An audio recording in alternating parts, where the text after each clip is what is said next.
What does it take to make workshops work? And how can we facilitate collaboration that sticks and leads to results? My name is Miriam Hepners, and with the Workshops Work podcast, I'm on the mission to find the magic ingredients that make workshops work. Today with me on the show are Sophia and Jed Lazar, founders of Cozy Juicy Wheel.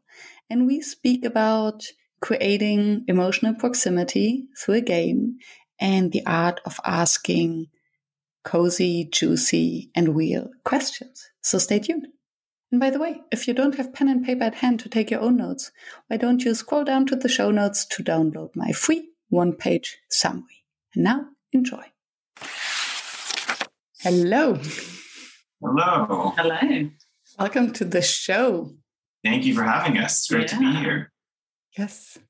I experienced your game a few months ago and then thought, okay, need to share this, need to dig deeper. And I'm looking forward to share with the audience and to learn how to facilitate through a board game. And before we're getting there, I always start with the same question. When did you start calling yourself facilitators? And actually, do you? Great question. I would say yes, we do. At least I do. And so the question, what's the question behind the question? Why? Since when? Oh, since when? So since when? I would say, I don't think I started calling myself a facilitator back when. But in retrospect, I would say it probably began, or at least the facilitation journey began when I started coaching. Just because I think facilitation is all about guiding people along a journey through questions, through activities, and just kind of, guiding people along a journey. And I think coaching is exactly that. Yeah, for me, I'm thinking back on my facilitation journey. I dipped my toes into facilitation. Sophia and I took a 3-year coaching and facilitation course in Bristol in the UK. And that's when I was first exposed to coaching in a deep way and first exposed to facilitation. But I didn't call myself a facilitator until a year or two later when I was volunteering for an organization in the UK called Extinction Rebellion. And it's an organization that does street protests to raise awareness around climate change. And I found myself facilitating groups and loving it. And that's when I think I stepped into that and kind of owned that as a skill and something that I want to do more of. What made the difference? I think what made the difference was being seen as a facilitator and having people come up to me and say that was different than anything we've done before. And you did a good job taking a very difficult group in a very difficult situation. There were police around us and, horrible weather. And, you and maybe your listeners have been part of protests. They can be intense. And so I think being able to hold space was a test for me in that. And then hearing somebody else come up to me afterwards and say that was different. That was a moment for me. And I was like, okay. Beautiful. Thank you for sharing that. And holding space for protest. I think it could be worth an entire episode as such. I've never thought about that. Yeah, I learned a lot from that experience. So what does a protest and a workshop have in common? Yeah, the holding space, to be able to recognize the different emotions that are present and allow them to be and do our best to help the group move forward. Mm. And this now already connects to what I associate with Cozy Juicy Wheel, your game.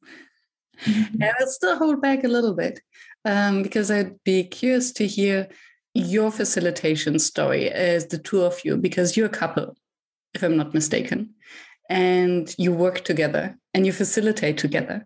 So when did you start facilitating together? And what's the story behind Cozy Juicy Wheel? Where do we begin?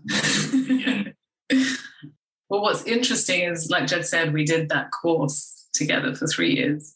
And I think that really kind of helped us embody a similar language, like be able to practice our skills in a similar space, which I don't think consciously, but I think unconsciously helped us kind of work together and facilitate together in really a way that we gel and we work well together, I think. Did you meet in the course? No, we met, that's a long story too, but we met in Indonesia, Bali, a year or two before. But yeah, the course really helped us, I think, with that facilitation journey. Cozy Juicy Real is kind of its own story, and I'll let Jed tell that one. Yeah, we were noticing in our lives about 5-6 years ago that even with the people that mean the most to us, that we would sometimes connect with them on Zoom or a phone call, and we'd have a really beautiful, meaningful connection. And sometimes we just wouldn't. It would just be a catch up, like, what have you been doing? And, kind of sharing the details of updates. Yeah. Exactly. And even in person, this is true. And I just think it's so, we all know what we like more. We like to really dig into what's going on. What's important. Yeah. Underneath the surface. But it can be hard sometimes to initiate those conversations.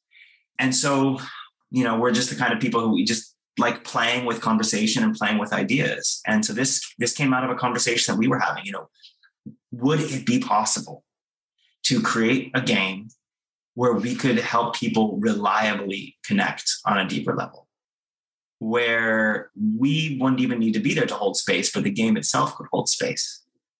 Yeah. And I would say that our coaching journey and our facilitation journey definitely influenced the game, because it taught us, how do you hold space? How do you create space? How do you create journey and guide people along a journey in that way? And the power of questions through our coaching experience and learning how language really makes a difference. Like just one word can change the answer somebody gives and elicits a different emotion. And can you give an example? Oh gosh, that's a tough one. Yes, I can give one. Yeah, no. I'm not very good on the spot. Okay, so one of my favorite questions in the game is a show and tell. Yeah, so you're playing on Zoom, and the show and tell is, what's a meaningful object in your room that you're in now. Yeah, and you share it to other people that you're playing with, and you talk about just for a moment what's meaningful about this object. And it's amazing what people have on their desks and in their room. You get the most incredible stories. But if you ask a question like, what's the one meaningful object in your room? Pressure. Suddenly, pressure, right? What's the one time you did this? What's the most this? Exciting? Yeah, it's true. So you by asking a narrow question, you narrow the mind's ability to do a broad search. And so you narrow it down to one possible correct answer rather than a world of possible answers. And the beauty in that, which we didn't expect, was that you can answer the same question so many times. We've played the game, obviously, so many times, and the same questions come up, and I still learn about Jed. I still learn things about him because I'm like, oh my gosh, that's a different answer. Or, an answer that I never expected. So true, because an object can also change its meaning depending on the situation. Mm-hmm. So maybe the object wasn't meaningful yesterday, but today it became meaningful because I used it in a different way, maybe. Mm-hmm. Yeah, or it's from somebody and your relationship with that person changed recently. I'm curious, Miriam, is there an object in the room that you're in now that's meaningful to you? Ooh. What about it makes it meaningful? I think what comes to my hand immediately are my kind of visual prompts, my emoticons, reactions. And I think what makes them meaningful is the reaction that I prompt through these.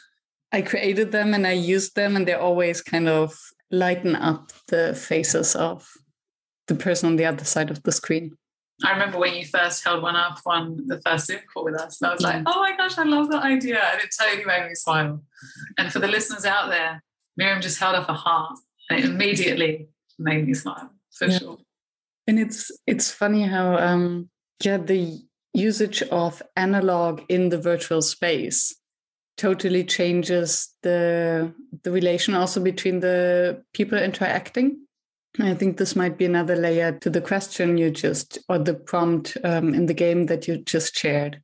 By asking her to show something into the camera, something analog from your real life that is meaningful, kind of bridges the analog and the digital. That's nice. I hadn't thought of that. You mentioned two things that I would like to unpack. One was that how can you create a game that creates the space without you being there? And Jed shared previously that facilitation was a lot about holding that space.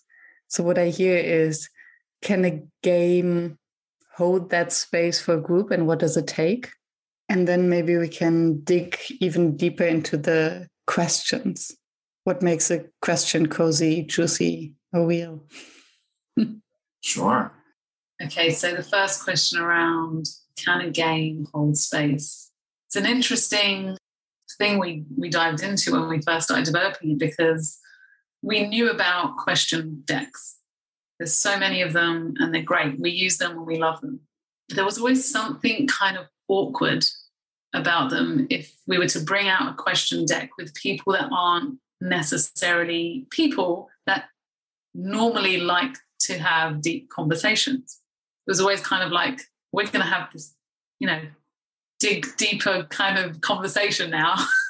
Stop being a facilitator.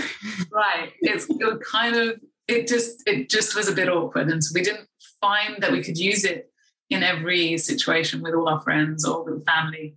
And we realized that with games is that they kind of automatically create a container for two reasons. One is there is literally a container in front of you. There is a board that you're all kind of going into. You all step into the board by having a character and moving around something.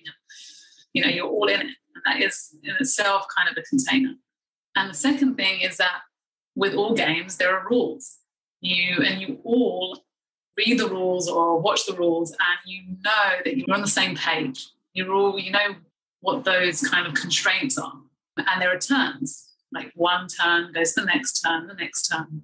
And so it just automatically kind of creates that container and a journey that we found really amazing when we kind of, put the cards on the board. And similar questions that you might have in a question deck are different when you're playing the game. And then there's a few other things about the game, Cozy, Juicy, Real, that kind of elicit those things, like the spark cards, and the fact that because you're going on a journey, you can progress from the cozy to the juicy to the real cards.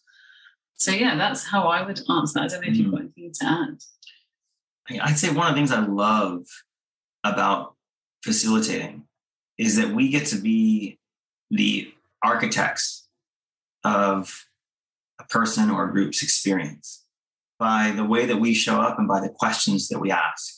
We get to, for a short period of time, create and inform a culture for the people in the room. And I think that what games allow us to do is games allow us to use the mechanics of a game to create little microcultures by using incentives that are universally understood. You move this many spaces, you get this many points, you take this action, and this will happen. And so we, as stepping into the role of game creator, we get to choose what behavior is incentivized. And that's a beautiful place to be, just like it's a beautiful thing to be a facilitator, because we can reward things like affirmation, deep listening, and courage. I love that. And I can see it and would like to link it to the gamification aspect, because I think the big difference, as you, Sophia, already mentioned, is that these conversation trigger cards, you always get a little bit of an eye rolling if you pull them out with friends. So I have a friend who told me once, Miriam, don't try to facilitate your date. I had a situation where I pulled out the card and then the other person was kind of turning it around like, so where's the answer? So the game, as you said, creates a container with very clear rules. And then how do you need to design it, to structure it, that you actually incentivize, as you said, these deep listening skills and the behavior that you want people to show, although they might not come from this facilitator world where they know conversation trigger cards and are not looking for an answer? So for those of you who are listening who haven't played before, we invite you to come to a game. We'd love to, especially this community, we'd love to meet you. We'd love to get to play Cozy Juicy with you. So when you join, what you'll see is that everybody starts with a set of cards that you want to get rid of by the end of the game. Because if you don't, you're going to lose points.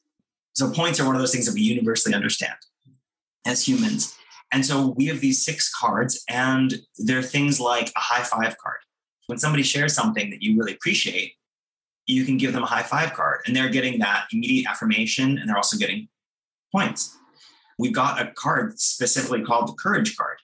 Somebody shares something that means something to them or they wouldn't normally share, you can immediately give them that card to acknowledge that they've gone to a place of meaning for them. And that courage card is worth more than any of the other 6 cards, because that's, vulnerability is a huge part of getting closer and feeling closer in connection. So we really want to incentivize that.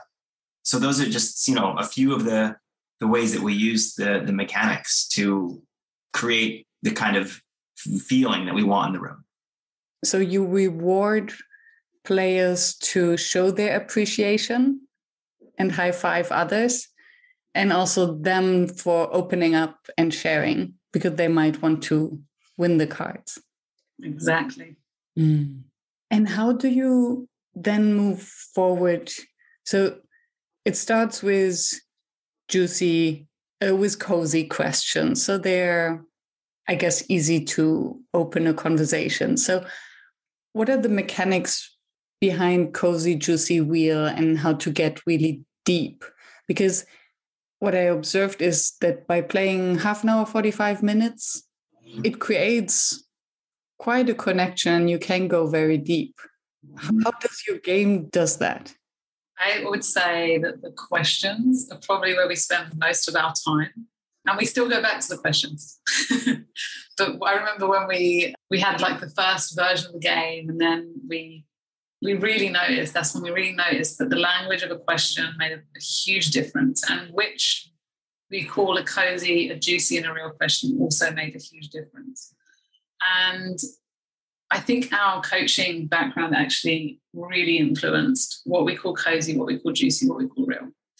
For those out there who may have ever heard of like the neurological levels, I don't know if you've ever heard of those, but there are 7 of them. And an example of kind of like one of the first levels is your environment, or your capabilities. They're kind of the things that we can more easily change about ourselves. And then as you kind of go into the middle, you get to like your beliefs, for example. And then you work up to your values. And then at the top is your identity. And those are the things that are really close to us. They're a lot harder to change. They mean more.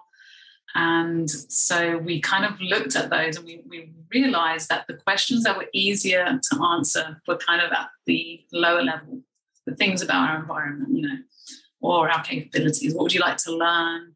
Our skills, our space. And then when we get into our beliefs and values, they're more meaningful things. They're harder to share. And when we get to our identity and our spirituality, that's the kind of really deep stuff. And so we really consciously thought about how do we kind of distinguish those into the different decks.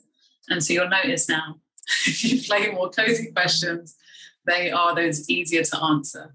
And then our real is definitely kind of up there in the identity and our beliefs and values. So it's like peeling the onion. Yes. And I haven't looked at it in a way that it's things that you cannot change about yourself. It's true. Beliefs or love, it's as much as you want to change it, you cannot. Either you believe or you don't. Either you love or you don't. Or it's very difficult. Yeah, definitely. They're much harder to change when they're close to our hearts. And independent of the 3 levels, what makes a good question? So what is the question that actually creates this magic in a group as opposed to a question that doesn't? I think we could have a whole session on that. We could have a whole session on that. Yeah. You want to try this one? Gosh. Go on. Give it a shot. I'll answer that question in a slightly different way. I think that just as important as the questions themselves are each player's ability to go as light or deep as they want to go. So at no point in the game does any player have to go deeper than they want to go. You can always choose a cozy card if you want. You can play cozy cards for the whole game if you want. But if you want to go to juicy or you want to go to real, those are options if you want a chance to win and you want a chance to share more about yourself with the people you're playing with. So I think the way we frame questions is super important. And it's also about each player individually building trust for the game itself, for the experience, as well as for the other players. You do that through permission.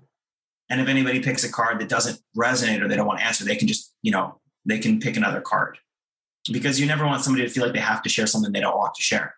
So that's how I'll sidestep your question about specifically how do we frame questions. Because like Sophia said, we sneaky so many hours on each question to make sure that. Yeah. I mean, a couple of easy things that come to mind are we really kind of make an effort for a question never to elicit a list. We don't want someone to share like, this is important to me and this is important to me and this, like, you want to get beneath that. What is it that's important? Why are you sharing that? So, I mean, the other thing is testing them. We test questions and we observe and we listen. And if it's not getting to the juicy stuff, the meaningful stuff, then we revisit and we change the question. So I say it's a hard question to answer because I think it would take a lot of like breaking it down and looking at many different aspects of what makes a question a good one. Eliciting emotion is big. And I wonder whether a good question is also interesting for the person who answers. So maybe if I'm asked a question that makes me think like, oh, I'm actually curious about my answer on this one, then both sides enjoy it more than if you asked me what I do. I already get bored by the thought of it, right? What did you have for lunch? Do we really need to waste our time on answering this one? Yeah. So the invitation, maybe even for self-exploration. And we so often hear that. We so often hear people share after, like, it really made me think.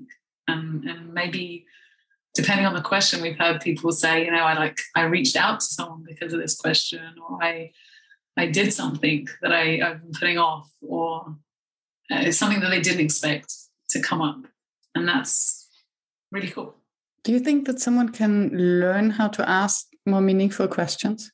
Maybe even through the game? I think so. I mean, it's an easy step in, like from playing the game, just even taking questions and seeing how they turn out in conversations that they have with their own friends and family, maybe. But definitely, I think people can definitely learn how to ask great questions. But you? Oh yeah, 100%. I mean, we did. Yeah, and I'm sure your listener. I mean, yeah, take a facilitation course, take a coaching course. Our coaching background is in NLP, and so much of that is about asking questions that kind of unlock the subconscious mind. And I still, as a coach, ask questions and think, wow, that was so clunky. I could have done that better. Yeah. So I am always working to ask the crisper, clear question. And thank you for pointing that out, because after I asked my question, I was like, oh, damn, closed question. Can you learn to ask questions? Yes, sure you can. So now what? So how do you learn? How do you learn to ask better questions? What is it that a coaching course teaches you? A big one is modeling others. And a big part of our course, which was over 3 years, was observing other people who have done this for many years, coaching someone else and seeing which questions evoke a different answer, or the answer that is useful for them or insightful. And so modeling is a big one. What else do you think? I'll share the answer for me that is I am humbled by, because it's something I'm very much in process around. And that is, I think that the key is two things. One is presence, slowing it down and listening for what's behind what's being said. And then the second piece is moving towards what's difficult, moving towards the emotions that, as coaches or as facilitators, we get triggered too by things that people share in circle, people that, we're coaching bring up. And that's always an opportunity, because we could shy away from that. That's the easy road. But I think the more insightful road is often just speaking to that. Whatever somebody shared, maybe we as coaches or facilitators know what happens next. Maybe we don't, but speaking to that conflict and giving that space, I think is a big step for me as a coach when I'm able to do it. That helps me ask better questions. I was just wondering whether a good question is always a coaching question. And sometimes I have this adversity in me against these coaching questions. Oh, don't be a coach. And I wonder whether there's a difference, because it's almost like the coaching question is focused on you finding the answer in yourself, but the coach is always external and doesn't really get involved, doesn't get real. Whereas a question that comes out of curiosity, connection, is maybe not so much focused on helping the other one exploring something in themselves, but coming out of a real curiosity. I understand what you're saying. And I think that our innate curiosity is definitely what makes Cozy Juicy Real different to our coaching journey. So I think our coaching experience in asking questions and understanding like the neurological levels and other things like that have influenced the questions. But I think the questions that we are asking in the game are more from that curious space. And they're not really coaching questions. They're influenced by how to frame questions and things like that and the wording. But they're not really coaching questions. Some of them are, or some of them can fall into that space. But I think it's aside from that. Yes. The other thing that we do often, it's kind of going back to your question around how to create good questions, something that we always do is, how would I answer that myself? Is that interesting? Is it interesting for me to listen to? Is it interesting for me to answer, like you were saying before? How does it feel to answer that question? And so we'll kind of ask each other, like, how do you answer that? Or ask other people and see what their response is before we put it in the game. As a facilitator, do you ever find yourself stuck in a rut using the same activities over and over again? Or do you find yourself without a plan B, even though we know that things never go according to plan? That's why we made facilitator cards. I'm Meg Bolger. I'm a professional facilitation geek and the CEO of Facilitator Cards. Facilitator cards are the helpful nudge you need to get more creative in your workshops. They're a pocket-sized tool that you can use offline to create agendas and backup plans for your virtual and in-person facilitations. And for Workshops Work listeners, you can get a free set of wet erase markers to use with your facilitator cards by using the code WorkshopsWork at facilitator.cards. That's facilitator.cards and enter WorkshopsWork at checkout. What's your favorite question? I know what mine is. I think it's the same one. Are you prepared to answer it? Oh, go on. What's an experience you've had that's paranormal or hard to explain? An experience, paranormal or hard to explain? Yeah. Several. Are you willing to share it? Now I'm very intrigued. Three things come to my mind, and all similar, and I think that's why I would mention them all three, is this hyper-awareness, almost a sense of high through meditation. So meditating, that your brain creates so many endorphins, I don't know what it is, that you have the impression that you're just the happiest person on earth without anything having happened. So in full isolation.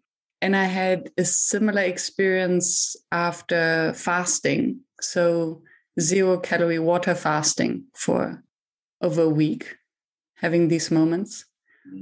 And a similar experience using ayahuasca. So how your brain can actually create these moments by itself as opposed to accelerate it through a substance. How about you? She just used the what about you card. She just used the what about you card. You get points for this. I'm giving you a courage card first. Yes. Yeah. Definitely. I give you a courage card too. Yeah. So the day that Sophia and I met, I was on my way to what somebody had described to me as an electric massage, where in Bali, somebody will give you a massage and, conduct electricity somehow from their body into yours. And I went into this extremely skeptical, because I'm a skeptic in a lot of ways. And I left just thinking, what the hell just happened? And I won't go into the details here, but that was an experience that I think I will carry with me to the grave, because it's so far removed from the secular world that it kind of tears the lid off of what's possible. What about you? I think I relate to you a lot, Miriam. I've also had a very similar experience meditating, where I felt like I was no longer in my body. And it was very strange to return to my body. It was very weird. And I'd say the other time, I have not done ayahuasca, although I'm very curious and would like to go on that journey one day. But we have tried peyote, and that was quite an experience. My most vivid memory was towards the end of the experience, actually. And I closed my eyes and I just remember seeing like the world, like my world around me was multicolored, like web. Like everything was just like a web. I could still see the shapes of everything. And it was gorgeous and very real. Yeah, that was quite an experience. And the third that's coming to mind is a lucid dream that I had. We were doing this lucid dream course and we were practicing, and I had this very vivid lucid dream. I was able to fly in my lucid dream, and I could go really close to everything and just see it in detail. And the closer I got, the more I could see. It was all pixelated, like it was a digital kind of world. It was very unusual and very amazing and beautiful. But that was kind of a surreal experience for me. Maybe not hard to believe. But thank you for sharing that. It's awesome. And it's interesting what happens if you ask a question, then just allow space and time for answers. And I wonder, what is it? Because there are also some questions that really change your life. So, for instance, I have this one question that really changed my life. It was, what would you do if you were not afraid? And this question has changed the course of my life so much that once in a while I gift it to others. So it's a question that I ask others, and it then impacts their life.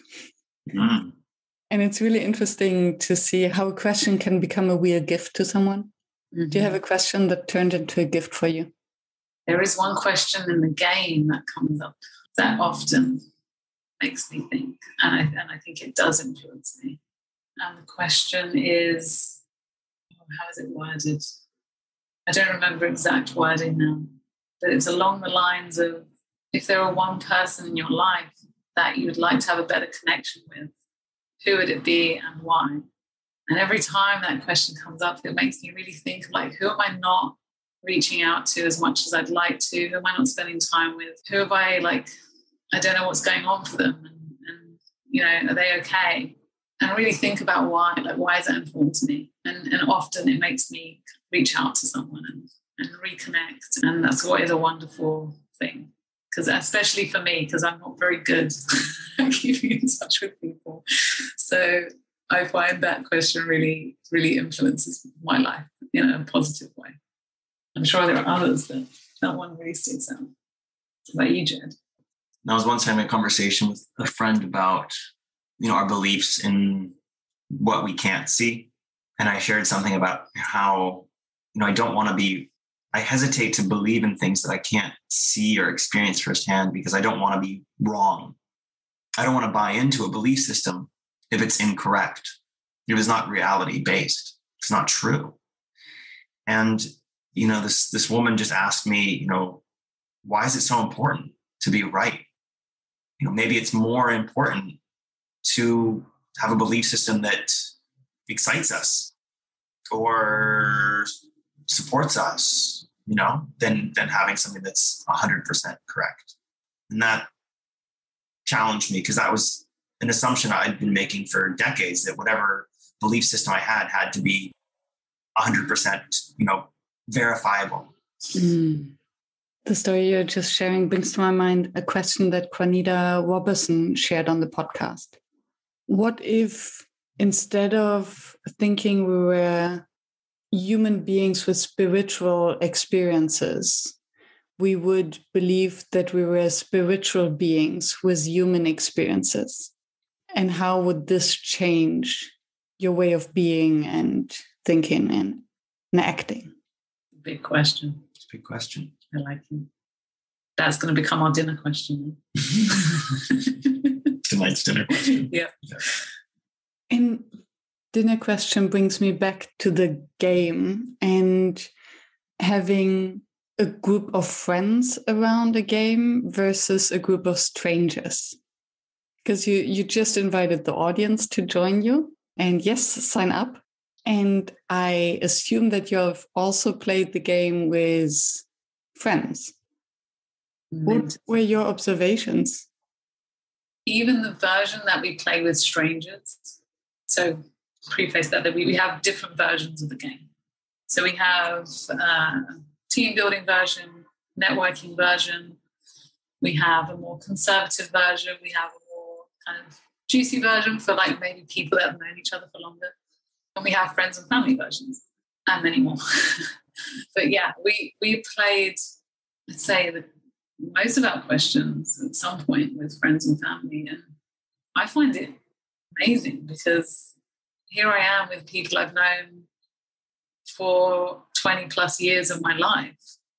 And I'm learning things about them that I never knew because we don't always ask questions that are interesting if they don't fit into the context of the rest of the conversation or the circumstances. And so it's only when you really sit down and craft questions and bring them into a space that they might not normally be in that you find things out. Like I even learned things about my dad and his childhood and things he believed that I never knew. I love that. It helps me see the people around me from a deeper way and from different facets. My dad's no longer just my dad now. I like see him as a little boy and a brother and a son and just hearing different stories. So that's kind of amazing. That's my experience. I think it depends on the level of emotional safety that's there in a relationship because like Sophia was saying, we play with a lot of friends and families and we get asked to do events for people who've known each other for 20, 30 years, right?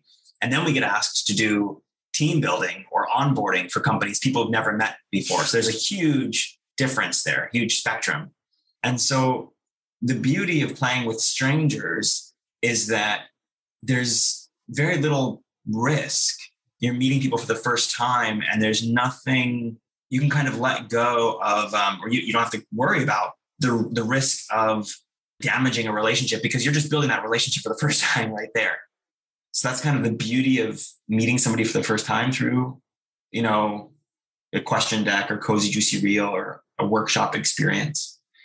But then when you're playing with people that have known each other for a long time, friends or family, I think the outcome depends even more on the emotional safety that's there. Because if there's very low emotional safety, well, first of all, we probably wouldn't be invited to play in a group that had low emotional safety. And we just probably wouldn't think of playing a game like that. But they're probably not going to go, they're not going to share as much. They're not going to go as deep. And so I think we get asked by groups that already have some level of emotional safety. And then this is a tool to help them go even deeper. Okay, so it's a selection bias in the first place. Because I was just wondering whether there is anything at stake, especially if you don't know each other. Because I was thinking of this rule that we might have been told by our parents, don't talk about religion or money at the dinner table. And then thinking back at this highest or deepest level, the real questions that are about identity. So it can come to the topics of beliefs, of religion, so can it be dangerous to go there? What if judgment suddenly comes in? Can you avoid it through the question, or is it through the setup that you preserve the safety? We've learned, because creating Cozy Juicy Real has been like a 5-6 year journey. And it took us a while to learn this, but we now don't include questions about politics, religion, other hot topic conversation, controversial topics. We might release at some point a deck that for people specifically who want to have those kinds of conversations. But I think the beauty of Cozy Juicy Real is that we frame it around universal human experiences. Their experience, all of us come from some kind of family experience. And all of us went to school at some point, right? All of us go through aging.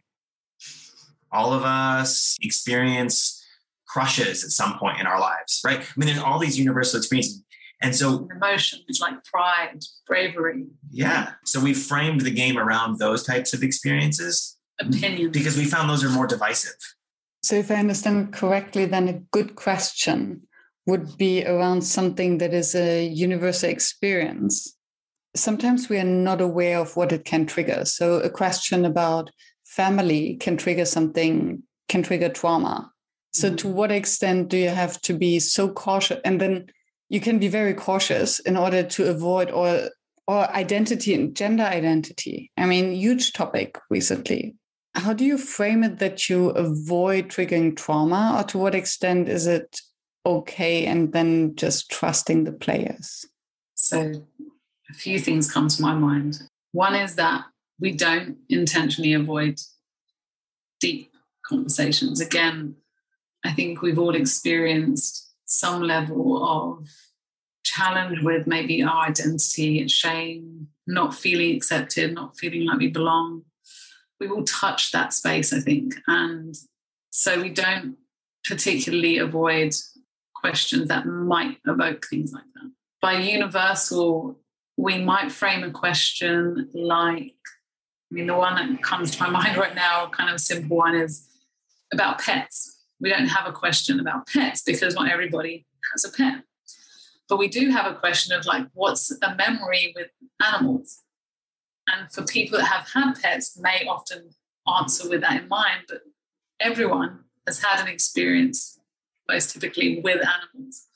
And so it opens up that space for everyone to share an experience, or for everyone to kind of bring that to mind. And back to what you were asking before in terms of trauma, is sometimes people have shared things in Cozy Juicy Real games that have been very emotional.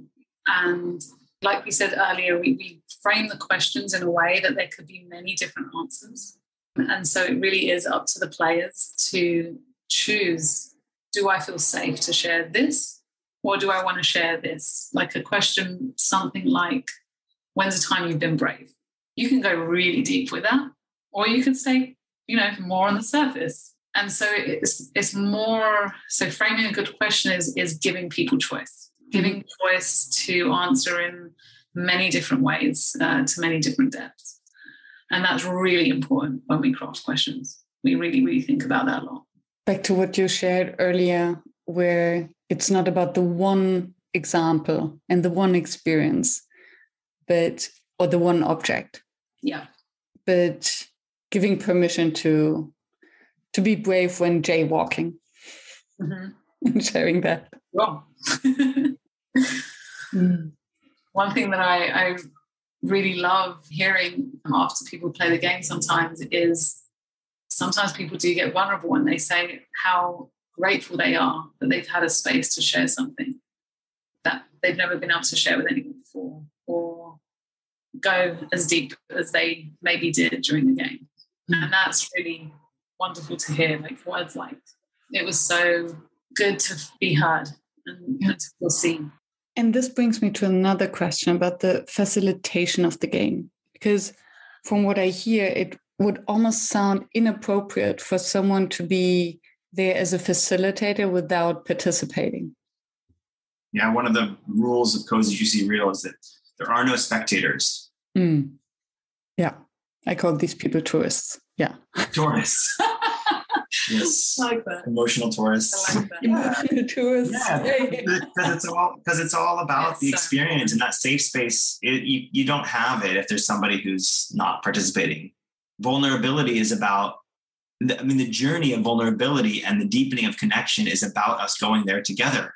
So basically, then your role as the hosts of the game is to frame it in the beginning and to basically explain the rules and set the tone. And then also to close it and debrief. So what is your role as, let me ask the question instead of answering my own question. What's your role as the host, and could anyone do it? Our roles as hosts in the online experience is to welcome people. And one of the things we love to do, even when there's way too many people to be successful, is as people are joining Zoom, we like to say, welcome Anya, welcome Leticia, welcome Alejandro, and just call everybody out by name as they're joining, because I've been on Zoom calls that have felt really welcoming and times when I felt really anonymous and it didn't make a difference whether I was there or not. So being called out by name is something that makes a difference. So we try to do that, even though it's impossible and ridiculous, I think, sometimes. Which is about what you said, setting the tone, and it does make a difference. Yeah. And we kind of make a joke of it as well. We know we're going to say your name wrong. Please help us. Sorry, we butchered you. And then we do a check-in, an emotional check-in using Miro, which I'm sure a lot of your facilitators are familiar with. And then, so it's really about making people feel welcome, setting the tone just by us showing up and being, a little bit playful and light. And then let people play the game. The game facilitates itself. And they are in breakout rooms. Yes. And people have asked us, could you come in and facilitate the game for us? And we, like we said before, that's kind of a rule. We say, we're happy to jump in for the first few minutes, get you started, but it's really important for people to have that space. Yeah. So we send people to breakout rooms. Yes. So people play in small groups, 5 people. And then our role is to check out. And we do that just a short emotional checkout, again, using Miro. And when you say emotional check-in and check-out, what do you mean? And how do you do that? What's your favorite check-in and check-out? Well, we're looking for, our success metrics are how happy, how trusting, how connected are people feeling. We want to see that just before and the after of how happy, connected, and trusting are people. So every facilitator is going to have their own, metrics for an event, but that's what we're going for with Cozy Juicy Real. And so we like to see at the beginning of an event and at the end of an event, we ask those exact same 3 questions, and we allow people to rank themselves anonymously on Miro so that we can see what the shift is. And we found that the audience really like that too. The team itself really like seeing where everyone else is at, before and after. It's a nice way for everyone to kind of be invited into the same space and then closing together. So that's something that's quite fun for everyone, I think. It's funny now that you're saying that every facilitator has their metrics. I've never thought of that.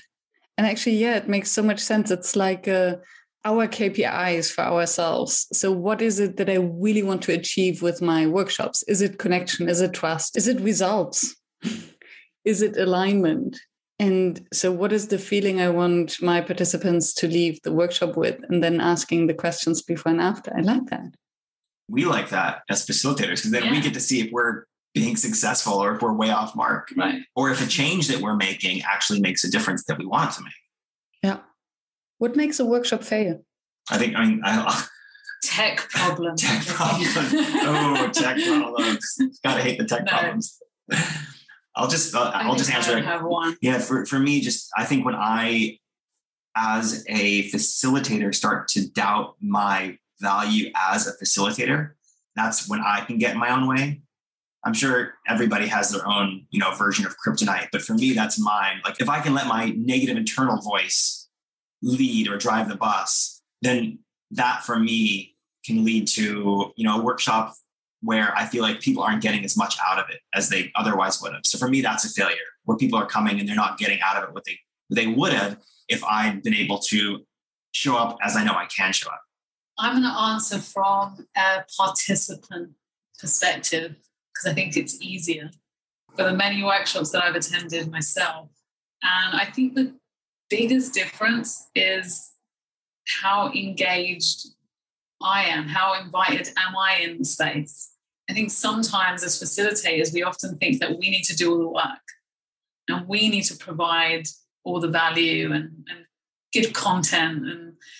And really the gold often happens when we invite the participants to give answers and share and create content. And I've noticed that myself, like through all the courses I've ever done and workshops I've attended, is when we're able to like break out into groups and talk amongst each other and have discussions and answer questions. And I leave with, it's a more visceral experience. And I remember things more and I think about things more. And I walk away with like I've experienced something rather than I've just like taken all this information in. And so I think that's for me like what makes a workshop fail or a facilitation fail is like not being engaged, not being a part of it. And it almost sounds as if your both answers are the two sides of the same coin. So if the facilitator gets too much in their own head, makes it about themselves instead of the group, and thereby doesn't allow this space for emergence to the participants. That's nice. I'm curious to know what you would say. Workshop failure. I think it is a tricky question. That's why I'd love to ask it. I think on the one hand, a workshop cannot fail because it somehow always leaves an impression and there is the opportunity for learning. And if there's learning, then there cannot be failure. That's true. On the other hand, I think a workshop can really also damage something. So to leave a group with false hopes that something can be changed, but then isn't changed, or create more confusion and misalignment, this would be really bad. Bad preparation. I think in general, ignorance and bad preparation, lack of care. Yeah, you're making me think, like a lack of outcome. Well, like you said before, what is this for? Like, what's the purpose? Yeah. What are your metrics? Because if you don't have that compass, then you could be all over the place and you never get there. So funny enough, with Never Done Before, it really pushed me to the edges sometimes where I have, especially in the beginning, I had very clear kind of expectations how a workshop is supposed to look like. And then if it wouldn't go according to what I expected, or feeling responsible for the feelings of the participants can trigger all different sorts of things. But then at the end of the day, everyone is responsible for their own experience and what they want to take away from the session and the workshop. Maybe that's the beauty of working with adults, that we can just trust that they will get from it what they need to get from it. After an hour of conversation, is there anything that you would like to share with the audience that we haven't touched upon yet? I'd like to share a dream that we have and invite the listeners into that as a possibility. And the dream is that we get to bring the experience of building trust and deeper relationships to communities that really need it. So you and I talked about this, when we connected. We dream of playing Cozy Juicy Real with, the US Congress, because Lord knows they could use some help coming together and hearing each other and seeing each other beyond, the polarization, or groups that have really struggled, or, with historical tensions or divisive views. Like that's, and I love that it's played by the groups that are playing it now. And for me, like what would just be super cool is to be able to help people that really struggle with each other, that demonize each other, to be able to, like you said, peel that onion back and just see people as people. Yeah, one of our favorite things that we see people write at the end of a game, we ask the question, what's one of your takeaways from this experience? Is we often see the words, we're all human. And that really just stands out as like the core of what we're aiming for with Cozy Juicy Real is seeing each other as humans and coming back to that space of empathy and trust and community. And so, the other spaces that we see this really going to is schools. We'd love to play this with kids from all ages because it really influences, we all know that as kids, we influences who we are. And so being able to create that empathy and trust and connection from a young age is so important. Yeah. And we have versions of the game around diversity and inclusion and LGBTQ. And we'd love for that to kind of be the types of conversations that we can have and feel safe having. So if you, dear listener out there in the podcast verse, are listening and you have connections to schools or to communities that are struggling to connect or to come together through conflict, we want to talk to you. Yeah, please reach out. Thank you. Yeah, two things come to my mind. One is schools, kids, hell yes. You cannot start early enough.